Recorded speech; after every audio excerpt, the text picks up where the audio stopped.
ዳራፕሪም ወይም ፓይሪሜታሚን የሚባለው መድኃኒት በደብሊውኤችኦ ኢሴንሻል ሜዲሲን ሊስት ውስጥ የነበረ መድኃኒት ነው።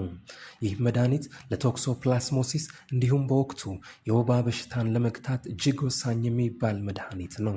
በአሜሪካ የቲዩሪንግ ፋርማሲውቲካል ሲኢኦ የሆነው ማርቲን ሽክሬሊ የዚህን መድኃኒት በአሜሪካ የማምረት ፍቃድ ይገዛል።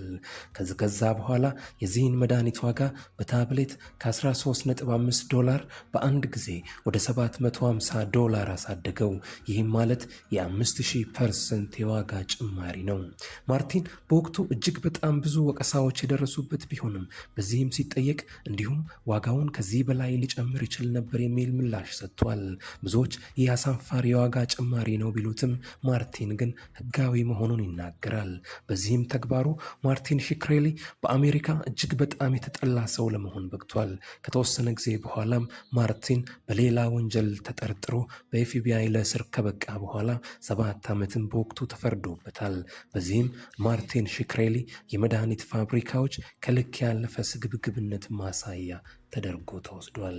ውድ የቻናላችን ተከታታዮች በዚህ ፕሮግራማችን ቢግ ፋርማ ተብለው ስለሚጠሩ የዓለምን የመድኃኒት አቅርቦት በእጃቸው ስር ስላደረጉ የመድኃኒት አምራች ኢንዱስትሪዎች አሳፋሪ ድርጊቶችን እንመለከታለን።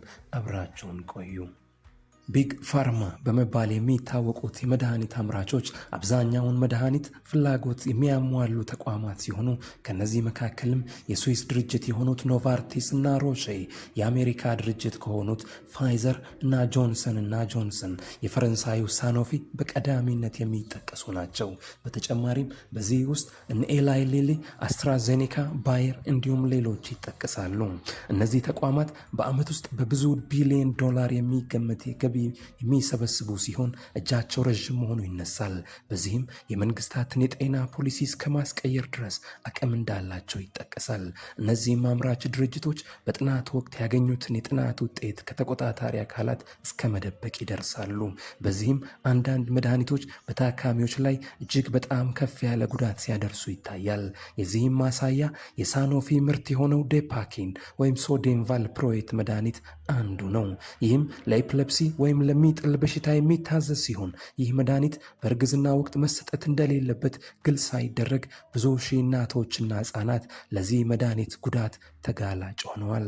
በዚህም ሳኖፊ አስፈላጊውን መረጃ ባለማቅረብ እርጉዝ ለሆኑ እናቶች አስፈላጊውን ማስጠንቀቂያ ባለማሳወቅ መድኃኒቱ ጉዳት እንደሚያደርስ መረጃዎች እየወጡ ባሉበትም ሰዓት ቢሆን ሳኖፊ መድኃኒቱን ለገበያ በወቅቱ ማቅረብ በመቀጠሉ ተጠያቂ የሆነ ሲሆን በዚህም ጉዳት ለደረሰባቸው ቤተሰቦች ከ280,000 እስከ 400,000 ዩሮ እንዲከፍል በፍርድ ቤት ተወስኖበታል። ውድ የቻናላችን ተከታታዮች ይህ የመድኃኒት ማለትም ሶዲየም ቫልፕሮኤት በእርግዝና ወቅት መታዘዝ እንዲሁም መወሰድ እንደሌለበት እያሳወቅን የዛሬውን ፕሮግራም እናበቃለን። እንዲህ ያሉ የጥንቃቄ መረጃዎች ለማግኘት ቻናላችንን ሰብስክራይብ በማድረግ ቤተሰብ ይሁኑ። አበቃን።